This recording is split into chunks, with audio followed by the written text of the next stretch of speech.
Dear students, today's new videos, the mainly productive part of cockroach. In this videos, I also want to know about the which part of the mainly productive parts in cockroach. इसके पहले इस videos में आपको बताया गया थे कि जो मेल और फीमेल जो काकरोच होते हैं दोनों में बहुत सारे डिफरेंसेस होते हैं। मतलब वो सेक्सुअली डायमॉर्फिज्म होते हैं जिसको देख करके हम आसानी से पहचान सकते हैं कि whose यानी cockroach is the male and which cockroach is the female. The male cockroach is the यानी so large while the male की तुलना में फीमेल क्या होती है, बड़ी होती है, उसकी विंग्स जो होते हैं कम डेवलप होते हैं, डेड फास्टेस्ट रनर होती है, कम फ्लाइट करती है, जबकि जो नर काकरोच होता है इसका अपोजिट होता है, डेट हैव यानी कि small in size, well developed wings and that also यानी कि फ्लाइटेड और यह तेजी से फ्लाई कर सकता है, दैट इज मोर एक्टिव, यह काफ़ी अधिक होता है। इसके पहले आपको बताया गया था कि जो काकरोच होता है यह काकरोच आपका नेक्टेरियल्स एनिमल्स है, रात्रिचर होता है, मतलब ये रात्रि के समय ही अपने भोजन की तलाश में बाहर निकलता है।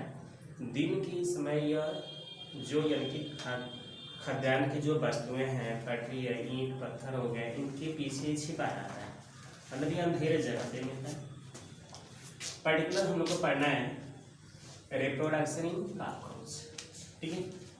काकरोच का यानी कि रिप्रोडक्शन क्या होता है, तो आपको बताया गया कि cockroach is the unicellular, not that is not a unicellular but यानी कि यूनिसेक्सुअल ऑर्गेनिज्म, ये एक लिंगी होता है, दैट आल्सो यानी कि separated the male and female to each other, इसमें मेल और फीमेल क्या होते हैं, दोनों अलग अलग होते हैं। अगर यानी कि मेल का जो स्क्लेराइड्स है अगर उसको यानी कि स्टडी किया जाए तो स्टडी करने के पश्चात आप पाएंगे कि 4 से लेकर 5 तक उसमें 1 पेयर टेस्टिस होते हैं, डेट आल्सो यानी कि डेट फॉर्म एज द यानी कि एक ग्रुप लाइक स्ट्रक्चर। ये छोटे छोटे यानी कि पॉइंटेड यानी कि स्ट्रक्चर्स होते हैं जिनको आप टेस्टिस कहते हैं। ये जो टेस्टिस होते हैं परस्पर एक दूसरे से एक विशेष प्रकार के ये टेस्ट्यूल से यानी कि संरचना के रूप में पाए जाते हैं और इसमें यानी कि स्पर्मेटोजेनेसिस के द्वारा ये स्पर्म का फॉर्मेशन करते हैं। मतलब कह सकते हैं the cockroach that have the 1 pair of the testis, इसमें एक जोड़े टेस्टिस होते हैं और ये चौथे से 5वें खंड में विकसित होते हैं। इसके पश्चात इससे निकलने वाली एक नली होती है, ठीक है। दिस यानी कि tubes is also known as the vas deferens, शुक्र नली होती है। जैसे इसमें यानी कि स्पर्म बन जाते हैं, स्पर्म बनने के पश्चात ये परस्पर क्या होता है, यह वास्ट डिफरेंस के माध्यम से क्रमशः ये आके सेमिनल वेसल्स में आते हैं। तो ये सेमिनल वेसल्स में आ जाते हैं, ये दोनों आपस में एक जगह दोनों जुड़े रहते हैं, ऐसे रहते हैं। तो ये आपका सेमिनल वेसल्स होता है जहाँ पे ये स्टोर होता है। क्या स्टोर होता है, डेट यानी कि आल्सो यानी कि फार्मर स्पर्म, उनके जो स्पर्म यहाँ से चलकर यहाँ तक आया वह सेमिनल वेसल्स में स्टोर होता है। In the seminal vessels that have the यानी कि 2 type of the tubules, small tubules and the long tubules. मतलब ये दोनों प्रकार की ट्यूबल्स नलिकाएं होती है, डेट फॉर्म ये टाइप ऑफ ग्लैंड्स जो एक ग्लैंड्स का फॉर्मेशन करती हैं। इसके पश्चात स्पर्म कुछ दिन यहाँ रुकने के पश्चात यह एक्जिलेटरी डक्ट के माध्यम से क्या होता है, यह यानी कि जो मेन रिप्रोडक्टिव ऑर्गन्स है, पोर्स है, उसके द्वारा बाहर खुलता है, जो 7वें से 9वें खंड तक एक्जिलेटरी डक्ट लगी होती है। इसके पश्चात जैसे हम नीचे बढ़ते हैं तो इसमें देखिए यह दोनों तरफ राइट और लेफ्ट दोनों एक वर्म लाइक मतलब एक कॉमा से ग्लैंड्स पाई जाती हैं जिसको यानी कि फैलोमियर्स कहते हैं। इसके निचली सतह पर यानी कि वेंट्रल फैलोपियंस होती है, एनल सिरस होते हैं, काउडल स्टाइल्स होते हैं और स्यूडो पेनिस होते हैं, टिलोटिया होता है। तो इतने खंड आपके पाए जाते हैं। इसके साथ साथ यानी कि जो सेमिनल वेसल्स होती है यह एक ग्लैंड्स की तरह कार्य करती है। इसमें स्पर्म आने के पश्चात यानी कि जो भी उसकी नरिशमेंट की व्यवस्था की जाती है ये सभी सेमिनल वेसल्स में ही की जाती है। देखिए इसमें जो female reproductive system of cockroach होता है, इस काकरोच का जो मादा जनन तंत्र है ये इसकी तीसरे खंड से लेकर 10वें खंड तक फैलाता है। अगर इनके एलिमेंट्री कैनाल्स यानी कि कॉकरोच को बाय पार्सली अगर डिवाइड कर दिया जाए तो एलिमेंट्री कैनाल्स के दोनों सिरे पर इनकी दोनों किनारे पर लेटरल साइड्स में दैट आल्सो इनके found the is the reproductive system. इसमें कौन कौन से रिप्रोडक्टिव पार्ट्स होते हैं? तो कॉकरोच दैट कंटेन द इनके फॉलोइंग रिप्रोडक्टिव पार्ट्स। इसमें कुछ रिप्रोडक्टिव पार्ट्स होते हैं जो अडल्ट होते हैं। जैसे वन पेयर आपकी ओवरी होती है। एक पेयर क्या है? ओवरी होती है। उसके पश्चात दूसरा जो होता है ओविडक्ट होता है, मतलब ओवरी हो गया है और ओवरी जिनसे जुड़ा होता है वो ओविडक्ट हो गया। ये दूसरा यंकी पार्ट होता है जो 6वें 7वें खंड में ये लगा हुआ पाया जाता है। इसके पश्चात इनकी जो ओविडक्ट जहाँ भी परस्पर आपस में आकर मिलती है जिसको यानी कि कॉमन डक्ट कहते हैं या दूसरे शब्द में विजाइना कहते हैं।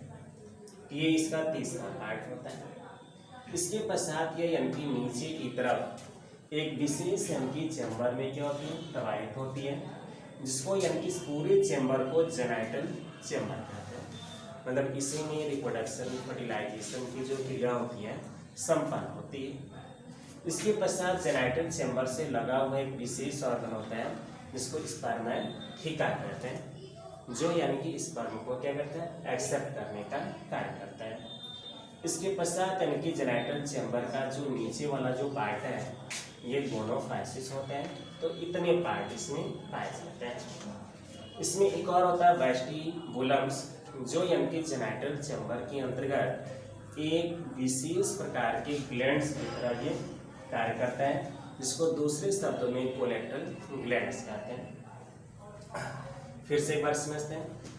कॉकरोच का यानी कि जो मादा जनन तंत्र होता है यह तीसरे खंड से लेकर 10वें खंड तक फैला होता है और इसमें यानी कि एलिमेंट्री कैनाल के दोनों सिरों पर ये लगा होता है, दोनों किनारे पर लगा होता है। इसमें जो ओवरी होती है ये परस्पर विभाजित होकर के ओवरियोल्स का फॉर्मेशन करती है दैट आल्सो यानी कि डिवाइड इनटू द 5 कैटेगरी 1 2 3 4 और 5। इसमें यानी कि 5 आपे क्या होते हैं? ओवरियोल्स के अंतर्गत ये डिवाइड होते हैं और ये सभी फिलामेंटस पीले रंग की फिलामेंटस तंत्रित संरचना होती है, जिसमें ओवरी का फॉर्मेशन यानी कि एक सेल का फॉर्मेशन होता है और ये जहाँ पर आकर के जुड़ते हैं, जैसे आपका पंजा हो गया तो पंजे से यानी कि जुड़ी हुई जो संरचनाएं होती है उसको ओवरी कहा गया और ओवरी से ऊपर यानी कि जो आपकी फिंगर होते हैं इसको ओवरियोल्स कहते हैं। ये ओवरीज के अंतर्गत एक सेल का फॉर्मेशन होता है। ये जो एक सेल होते हैं परस्पर यानी कि आपस में जुड़कर ये ओविडक्ट, मतलब राइट यानी कि जो आपकी ओवरी है उससे यानी कि जो ट्यूब्स आती है और जो लेफ्ट साइड से जो आती है वो दोनों परस्पर आपस में मिलते हैं, जिसको कॉमन ओविडक्ट कहते हैं। ठीक है, मतलब ये कॉमन ओविडक्ट का फॉर्मेशन करती है। कॉमन ओविडक्ट जो होती है यानी कि दूसरे शब्दों में यानी कि another known as the vagina, इसी को हम कहते हैं दूसरे शब्दों में विजाइना कहते हैं। द कॉमन डक्ट आल्सो यानी कि open into the genital chamber. ये किसमें खुलता है? जेनाइटल चैम्बर में खुलता है। ये पूरी जो स्ट्रक्चर है ये जेनाइटल चैम्बर है। जेनाइटल चैम्बर से लगी हुई आपकी कोलेटरल ग्लैंड्स होती है और इसी से जुड़ी हुई यानी कि जेनाइटल चैम्बर से लगा हुआ एक स्पर्मेथिका पार्ट्स होता है। साथ साथ नीचे यानी कि वेस्टिबुलम होता है, गोनोफाइसिस होता है। तो डेट हैव द यानी कि this are the reproductive organs of the cockroach, उनकी फीमेल रिप्रोडक्टिव ऑर्गन्स हो गए। अब इसमें फर्टिलाइजेशन कैसे होता है? चूंकि मेल अलग होता है और फीमेल अलग होता है, तो इसमें फर्टिलाइजेशन जो होता है यानी कि ये क्या होता है? एक्सटर्नल ना होकर इंटरनल फर्टिलाइजेशन पाया जाता है। इसका जो जेनाइटल पाउच होता है, ठीक है, ये जेनाइटल पाउच यानी कि मेल की यानी कि जो गोनोफाइसिस यानी कि एनल जो सिरस होते हैं उस एनल सिरस के द्वारा इसको फैला दिए जाते हैं और फैलाने के पश्चात यानी कि जो उसमें से जो स्पर्म आते हैं वह स्पर्म यानी कि क्या होते हैं? यानी कि सीधे इसके जेनाइटल चैम्बर्स के अंतर्गत प्रवेश कर जाते हैं और ये जेनाइटल चैम्बर से होते हुए क्या होते हैं? परस्पर ये यानी कि इसके ऊपरी भाग तक पहुंच जाते हैं, जहाँ पे यानी कि जो ओविडक्ट से ओवरी जो निकल कर आ रहे होते हैं उसका ये फर्टिलाइजेशन कर देता है। जब फर्टिलाइजेशन की क्रिया संपन्न हो जाती है, मतलब in the cockroach that have the take the internal fertilization, the fertilization that take place inside the female bodies, यह कहाँ होता है? कॉकरोच की मादा शरीर के अंदर हुआ। अब इसके बाद से जो फर्टिलाइड एग होते हैं, ये फर्टिलाइड जो एग होते हैं परस्पर यानी कि जेनाइटल चैम्बर्स के अंतर्गत आते हैं, और ये 5 से 7 यानी कि जो जेनाइटल चैम्बर्स के पास आने के पश्चात ये गोनोफाइसिस के द्वारा इसको अरेंज कर दी जाती है।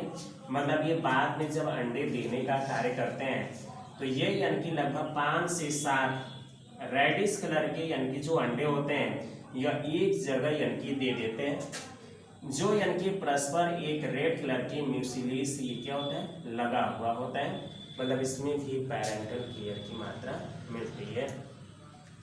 इसके पश्चात यानी कि जहाँ अंधेरे कमरे होते हैं वहाँ भी छोड़ देता है। कुछ दिन के पश्चात यानी कि after the hatching the egg will be also यानी कि releases the larva that convert into the pupa and pupa यानी कि डेट फॉर्म द एडल्ट्स। ये एडल्ट्स में क्या होते हैं? परिवर्तित हो जाते हैं। यह यानी कि जो कॉकरोच यानी कि म्यूकस का जो फॉर्मेशन करता है यह यानी कि गोनोफाइसिस के द्वारा क्या होते हैं? सीक्रेट होते हैं। तो इसमें यानी कि जो